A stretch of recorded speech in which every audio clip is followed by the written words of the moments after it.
Hey,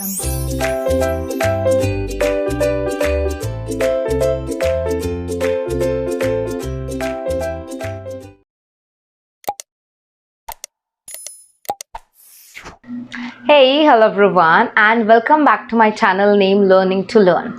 So basically हमने काफ़ी कुछ कर लिया है in this regard. We did like a lot of things till now and आज हम आगे बढ़ रहे हैं.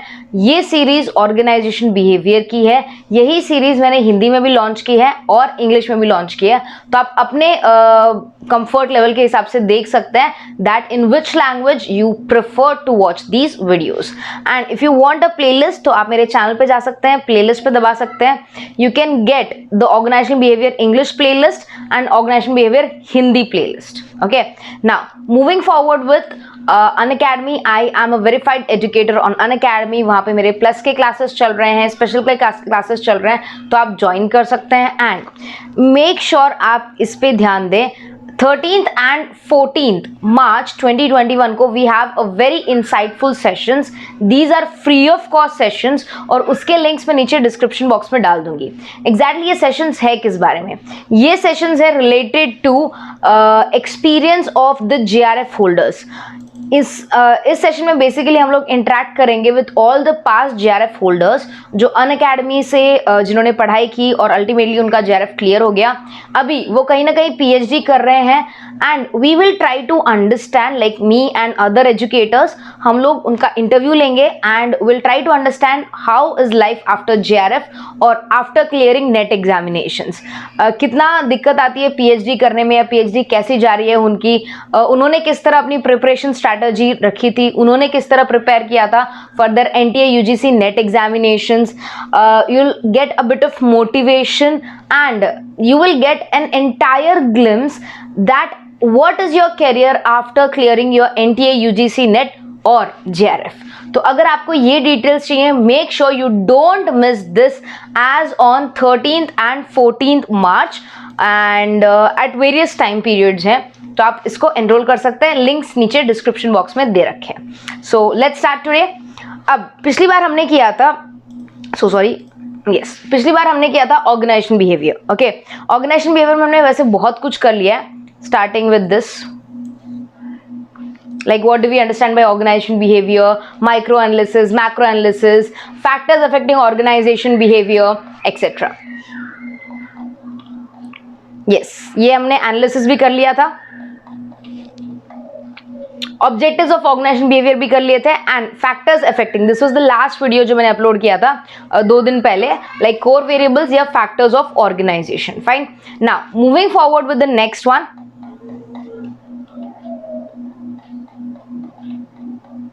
Okay, macro analysis. अब माइक्रो एनालिसिस तो हमने कर लिया. माइक्रो एनालिसिस करने के बाद ही हमें पता चला कि हमें ऑर्गेनाइजेशन बिहेवियर करना चाहिए. So what do we understand by organization behaviour? Organization behaviour में जितने भी इंडिविजुअल्स होते हैं हम उनको समझने की कोशिश करते हैं कि अगर कोई भी पर्सन एक तरीके से रिएक्ट कर रहा है तो वो क्यों उस तरह से रिएक्ट कर रहा है, वो चेक करना. वही क्या है? Organization behaviour. अब ये हुआ माइक्रो पर्सपेक्टिव से. अब हम मैक्रो पर्सपेक्टिव से समझने की कोशिश करेंगे कि क्यों अगर कोई भी पर्सन जिस तरह से बिहेव करता है तो वो क्यों कर रहा है. ठीक है, मैक्रो पर्सपेक्टिव से ऑर्गेनाइजेशन बिहेवियर को समझने की कोशिश करेंगे. The macro analysis of the organization deals with the structure of the organization. तो ये किसी एक सिंगल चीज से डिसाइड नहीं होता, किसी सिंगल चीज के बारे में नहीं बताता, ये पूरे ऑर्गेनाइजेशन के बारे में बात कर रहा है. Correct. It includes the functioning of the organization, achievement of the goals, performance and organizational effectiveness. तो ये अपने अंदर क्या क्या इंक्लूड करता है? ये ऑर्गेनाइजेशन स्ट्रक्चर, ऑर्गेनाइजेशन ऑब्जेक्टिव्स का अचीवमेंट, ऑर्गेनाइजेशन के गोल्स, ऑर्गेनाइजेशन का effectiveness. It means organization as a whole ये कंसिडर कर रहा है. ठीक है. This effectiveness in the organization is attained through certain concepts, theories और principles. तो ये जो भी आप objectives अचीव कर रहे हो ऑर्गेनाइजेशन में, ये किसी कंसेप्ट, थ्योरीज या प्रिंसिपल्स की वजह से होता है. ये वो बात कर रहा है. The organizational theory suggests that how the organization should be designed, and after certain studies, it can be redesigned and restructured and through this reconstruction and redesign of the organization improves its performance and brings organization effectiveness. तो ये क्या कहना चाह रहे हैं exactly मैं आपको बता देती हूँ। मैक्रो पर्सपेक्टिव डील करता है with organization as a whole, पूरे ऑर्गेनाइजेशन स्ट्रक्चर के बारे में।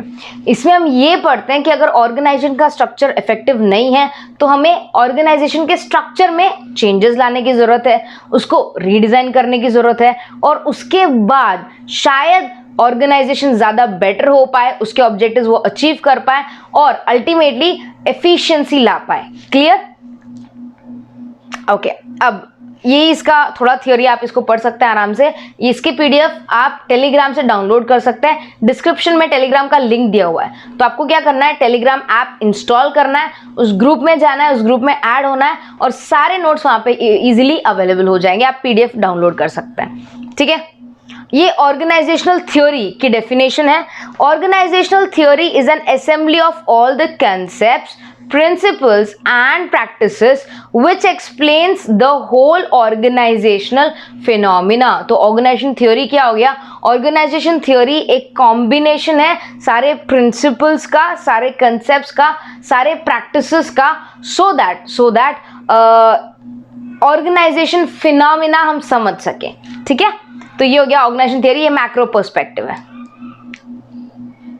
ओके, अब जैसे हमने माइक्रो के ऑब्जेक्टिव्स देखे थे, माइक्रो के ऑब्जेक्टिव्स अगर आपको याद नहीं है तो मैं आपको शॉर्ट में याद दिला देती हूँ। दैट ऑर्गेनाइजेशन में जो बिहेवियर हो रहा है वो क्यों हो रहा है, why that behaviour takes place, right? क्या बिहेवियर हो रहा है, what kind of behaviour in an organization structure takes place, क्यों हो रहा है, व्हाई, सबसे पहले व्हाट, ऑर्गेनाइजेशन स्ट्रक्चर में कौन सा बिहेवियर हो रहा है, फिर व्हाई, क्यों हो रहा है, फिर हाउ, कैसे हो रहा है, एंड व्हेन, अब प्रिडिक्ट करना कि अगली बार कब होगा और उसे या तो एनकरेज करना या डिस्करेज करना। ये ऑब्जेक्टिव्स हमने थर्ड वीडियो में किए थे, राइट? अब मैक्रो, वो माइक्रो के थे, ये मैक्रो के हैं, वो ऑर्गेनाइजेशन बिहेवियर के थे, ये ऑर्गेनाइजेशन थ्योरी के। तो अब मैं ऑर्गेनाइजेशन थ्योरी के ऑब्जेक्टिव्स की बात कर रही हूं, तो एग्जाम में प्लीज ध्यान रखिएगा उन्होंने आपसे क्या पूछा है। उन्होंने अगर आपसे ऑब्जेक्टिव्स ऑफ ऑर्गेनाइजेशन बिहेवियर पूछा है तो आप ये वाले डेफिनेशंस लिखेंगे या ये वाले ऑब्जेक्टिव्स लिखेंगे। ठीक है, 1 second.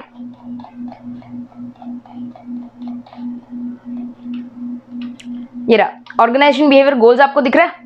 Understanding human behaviour, how, research and explanation और description about human behaviour, why, prediction of human behaviour, when, control of unwanted behaviour. ये आप तब लिखेंगे अगर आपका क्वेश्चन है कि माइक्रो एनालिसिस से जब हम ऑर्गेनाइजेशन को समझ रहे हैं, या objectives of organizational behaviour, right? तो उसके ऑब्जेक्टिव्स ये हैं। ठीक है, बट ऑर्गेनाइजेशन थ्योरी के ऑब्जेक्टिव्स पूछे हैं तो वो आपको वो लिखने हैं जो मैं अभी बता रही हूं। ठीक है, so let's go to organizational theory के objectives.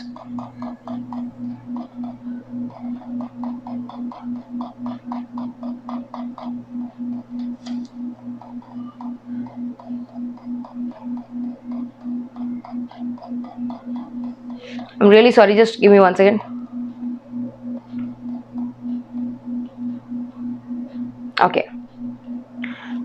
Okay. These are the two main aims. यहाँ पर 2 aims है, यहाँ याद रखना, वहाँ पर 4 aims थे, यहाँ पर 2 aims है, 2 objectives है। To furnish general frame of reference for understanding and explaining behavioral pattern within the organization।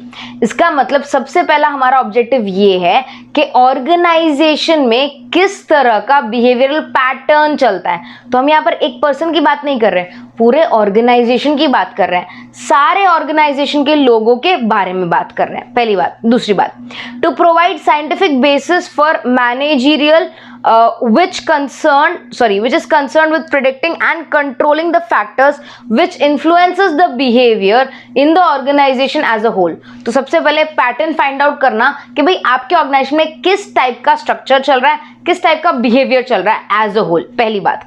दूसरी बात, क्या फैक्टर्स हो सकते हैं जो इफेक्ट करते हैं इस टाइप के बिहेवियर को मैक्रो एनालिसिस में? Theory, organizational theory. तो ऑर्गेनाइजेशनल थ्योरी के अल्टीमेटली दो ऑब्जेक्टिव्स हैं। फर्स्ट इज ऑर्गेनाइजेशन बिहेवियर, या ऑर्गेनाइजेशन में जो बिहेवियर होता है उसका पैटर्न क्या है, पहला। दूसरा, कौन से फैक्टर्स होते हैं जो इस पैटर्न को अफेक्ट करते हैं। Clear? So these were the two objectives of organizational theory, right? ये इसी का थोड़ा डिटेल आप इसको पढ़ सकते हैं। अब ऑर्गेनाइजेशन बिहेवियर और ऑर्गेनाइजेशन थ्योरी के बीच में डिफरेंस है। Let us try to understand that.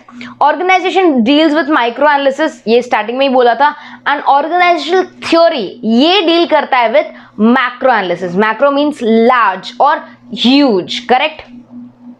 ना अब याद रखना, इस साइड माइक्रो है, let me write it down here, इस साइड माइक्रो है और इस साइड मैक्रो है।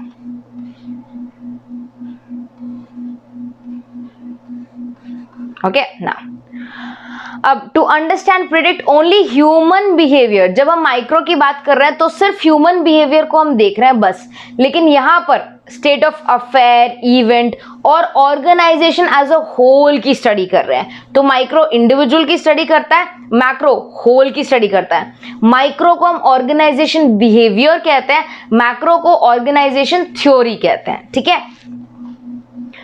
अब micro, it deals with improvement of human organizational and it improves of human and organizational relationship। तो ऑर्गेनाइजेशन की और ह्यूमन की रिलेशनशिप इंप्रूव कौन करता है? Organization behaviour, micro analysis. But macro analysis improve करता है स्ट्रक्चर ऑफ द ऑर्गेनाइजेशन, पूरे ऑर्गेनाइजेशन के ढांचे को, उसके स्ट्रक्चर को, उसके पैटर्न को, सारे लोगों को, करेक्ट? अब micro, it deals with psychological aspects, it is related to psychology, right? कि बंदा क्या बिहेव कर रहा है। जबकि मैक्रो एनालिसिस या ऑर्गेनाइजेशन थ्योरी डील करता है with environmental and social aspects. तो ये किस पे ज्यादा फोकस करता है? साइकोलॉजी पे फोकस नहीं करता, एनवायरमेंटल और सोशल एस्पेक्ट्स पे ज्यादा फोकस करता है। It predicts the human behaviour to establish control in future. Yes, अगर हम ऑर्गेनाइजेशन बिहेवियर पढ़ते हैं तो उससे हमें पता चलता है कि एक पर्सन अगर एक तरीके से बिहेव करता है तो वो क्यों करता है, किस वजह से करता है, और हम प्रिडिक्ट कर पाएंगे वो बिहेवियर अगली बार कैसे, कब करेगा। Whereas organization theory predict करता है स्ट्रैटेजीज के बारे में कि किस किस स्ट्रैटेजी से क्या क्या ऑर्गेनाइजेशन में चेंज आएंगे, क्या क्या चेंजेस जरूरी हैं, आगे आने वाले ऑर्गेनाइजेशन में स्ट्रक्चर कैसा होना चाहिए, ये सारी चीजें ऑर्गेनाइजेशनल थ्योरी देखता है, ठीक है? So these were the differences. तो आज हम आराम से कर पाए, I could say, macro environment या मैक्रो एस्पेक्ट ऑफ ऑर्गेनाइजेशन, जिसे हम ऑर्गेनाइजेशन थ्योरी भी कहते हैं। इसके दो ऑब्जेक्टिव्स देखे, पैटर्न ऑफ बिहेवियर, ऑर्गेनाइजेशन में किस तरह का बिहेवियर चलता है वो देखना, और सेकेंड, उस बिहेवियर को क्या सारे फैक्टर्स हो सकते हैं वो चेक करना। उसके बाद ऑर्गेनाइजेशन बिहेवियर जो कि एक माइक्रो पर्सपेक्टिव है, ऑर्गेनाइजेशन थ्योरी जो कि एक मैक्रो पर्सपेक्टिव है, उन दोनों के बीच में डिफरेंसेस देखें, राइट? तो ये आज मैं कंक्लूड करती हूँ। इसके बाद जो नेक्स्ट वीडियो होगा उसमें हम लोग ऑर्गेनाइजेशन थ्योरी का इंपॉर्टेंस करेंगे and then will move forward. यही वीडियो कल मैं इंग्लिश में अपलोड करूंगी। If you want to see this exact video in English, so you can come tomorrow at this channel and watch this video. Till then, take good care of yourself, study hard, bye bye.